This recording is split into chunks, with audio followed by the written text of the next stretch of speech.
Hey guys, welcome to my YouTube channel life education. तो आज IBPS PO का first day की चारों शिफ्ट कंप्लीट हो चुकी है। तो इसके पहले शिफ्ट का रिव्यू मैं सुबह ही बना चुका था और अभी लेकर आया हूँ सेकंड, थर्ड और फोर्थ शिफ्ट का रिव्यू। तो हर शिफ्ट में इसका जो पैटर्न है वो थोड़ा सा डिफिकल्टी लेवल कभी बढ़ रहा है, कभी घट रहा है। तो अलग अलग चीज़ें देखने को मिली। कई शिफ्ट आई हैं थोड़ा सा मॉडरेट टू डिफिकल्ट, कई आई हैं इजी टू मॉडरेट। तो किसी शिफ्ट में बच्चों के अटैम्प्ट हुए हैं ज़्यादा, तो किसी में कम। तो अभी इसमें कोई भी टेंशन लेने की ज़रूरत नहीं है, क्योंकि IBPS में नॉर्मलाइजेशन होता है, जैसे लास्ट ईयर भी हुआ था।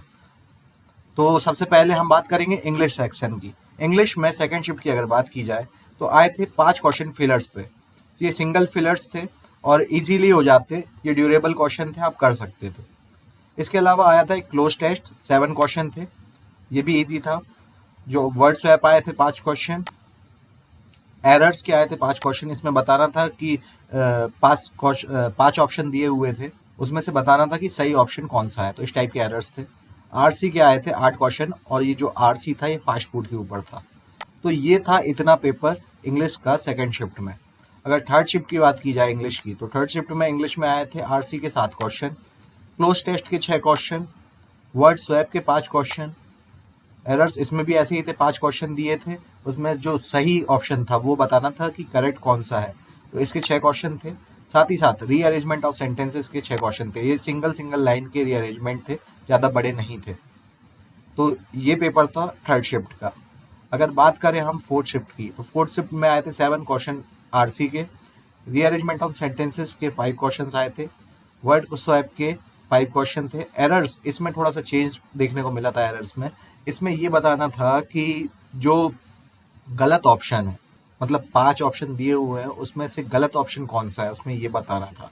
तो इसके 5 क्वेश्चन थे। डबल फिलर्स के भी 5 क्वेश्चन थे, और 3 क्वेश्चन आए थे मिसलेनियस के। वो क्वेश्चन मुझे मिल नहीं पाए हैं, बट 3 क्वेश्चन आए थे मिसलेनियस के। तो ये था तीनों शिफ्ट्स का इंग्लिश का पैटर्न। अब हम चलते हैं आगे, क्वांट की बात करेंगे। क्वांट में अगर सेकंड शिफ्ट में बात की जाए तो 5 क्वेश्चन आए थे मिसिंग नंबर सीरीज के, 5 क्वेश्चन आए थे क्वाड्रेटिक के। क्वाड्रेटिक में एक आध दो क्वेश्चन ऐसे थे जो कि उलझा सकते थे। 5 क्वेश्चन आए थे DI के। मैं ये नहीं बोलूंगा कि DI बहुत ईजी था, थोड़ा कैलकुलेटिव आ रहा है DI इस बार। 5 क्वेश्चन आए थे बार ग्राफ के। कैसलेट के 5 क्वेश्चन थे, और रिमेनिंग 10 क्वेश्चन थे अर्थमेटिक के। तो जो DI आ रहे हैं वो थोड़ा सा आपको बिजी कर सकते हैं, ट्रिकी DI, कैलकुलेशन उसमें चाहिए। तो जो क्वांट सेक्शन आ रहा है वो इतना इजी नहीं आ रहा जितना लोग कई कई बता दे रहे हैं कि उन्होंने अटेम्प्ट किए। बाकी कितने अटेम्प्ट किए वो तो आपके कट ऑफ पे आपको पता चलेगा। लास्ट ईयर की बात की जाए तो 68 के अराउंड कट ऑफ गया था जनरल कैटेगरी का। थर्ड शिफ्ट की बात करें तो 5 क्वेश्चन आए थे रॉन्ग नंबर सीरीज के, 5 क्वेश्चन आए थे अप्रॉक्स के, 5 क्वेश्चन आए थे कैसलेट के। लाइन ग्राफ पर एक स्टूडेंट के ऊपर एक था एक क्वेश्चन, इसमें 5 क्वेश्चन आए थे। लाइन ग्राफ जो था वो स्टूडेंट्स के ऊपर था। टेबल DI पे 5 क्वेश्चन आए थे। अर्थमेटिक में अगेन 10 क्वेश्चन आए थे। इसमें भी जो ग्राफ्स थे वो थोड़े से कैलकुलेटिव थे, मतलब इतने आसानी से नहीं होते वो। जैसे RRB स्केल 1 की अगर बात करें तो उसके ग्राफ्स इतने कैलकुलेटिव नहीं थे जितने इसके थे।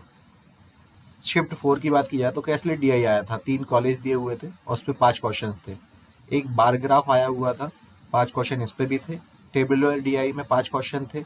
रॉन्ग नंबर सीरीज पूछी गई थी इसमें, इसके भी 5 क्वेश्चन थे। सिंप्लीफिकेशन आया था, इसमें भी 5 क्वेश्चन थे। अर्थमेटिक के 10 क्वेश्चन थे। मतलब देखा जाए तो लेवल PO के हिसाब से अच्छा था पेपर का, इतना ईजी नहीं था। अगर आपने एक्यूरेसी से मेंटेन रखी, देखिए PO के पेपर में होता यही है कि एक्यूरेट हो भले कम अटैम्प्ट हो, तो पेपर में आपके मार्क्स बढ़ जाते हैं और आपका पेपर क्लियर हो जाता है। लास्ट ईयर हुआ ये था कि 80-80 नंबर करने वालों का सिलेक्शन नहीं हुआ था, और जो 70 से 72 के अराउंड थे, बल्कि और कम वाले भी जो बच्चे थे वो सिलेक्ट हो गए थे, और जो 80 करके आए थे उनका नहीं हुआ था। तो बिल्कुल निराश होने की कोई ज़रूरत नहीं है। चलिए आगे चलते हैं रीजनिंग पर।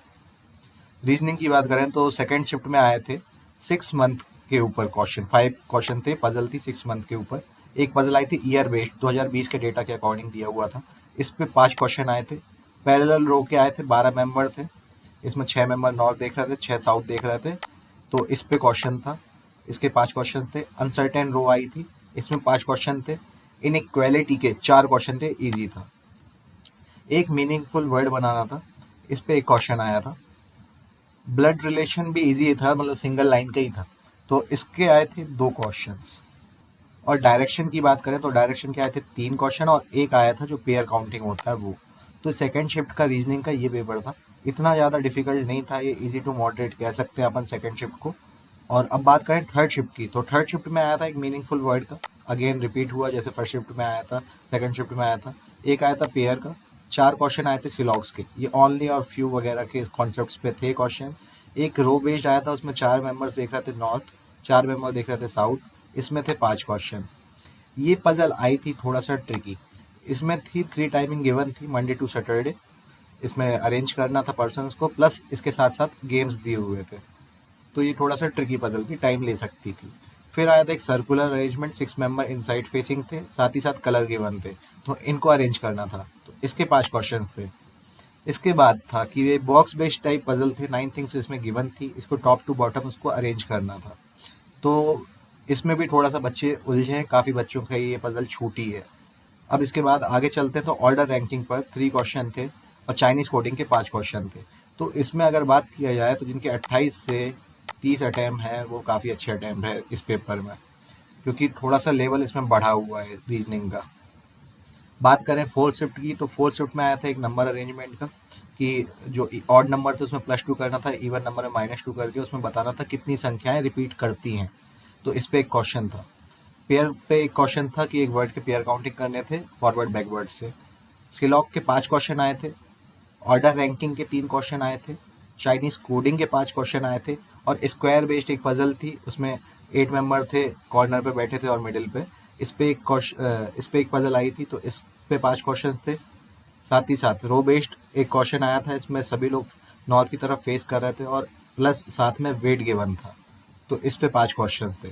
फिर एक पजल की और बात की जाए तो इसमें पजल जो आई है लास्ट, वो आई है 4 फ्लोर थे और 2 फ्लैट थे, इस पे 5 क्वेश्चन थे।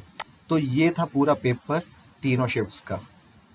अब जिनको लगता है कि बच्चों ने 80-80 अटेम्प्ट किए हैं, उससे ऊपर भी अटेम्प्ट किए हैं, तो उनको कोई निराश होने की बात नहीं है। इंग्लिश में कोई श्योर नहीं होता कि 100% एक्यूरेसी से उसने अटेम्प्ट किए हैं।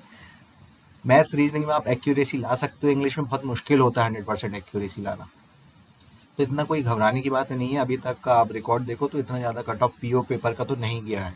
लास्ट ईयर की ही बात करें तो 68 कट ऑफ गया था, तो जिनके थोड़े बहुत कम भी है, 70 to 75 के बीच भी है अटेम्प्ट, उनको भी कोई टेंशन लेने की ज़रूरत नहीं है। अगर आपकी शिफ्ट मॉडरेट टू डिफिकल्ट होगी as compare to other shift, तो आपके नंबर वैसे भी बढ़ा देगा IBPS। साथ ही साथ एक्यूरेसी के मार्क्स भी मिलते हैं। तो ये था रिव्यू। अब मिलते हैं 10 तारीख को। 10 तारीख को जो भी रिव्यू होगा मैं टाइम से बना दूंगा। तो तब तक के लिए बाय बाय।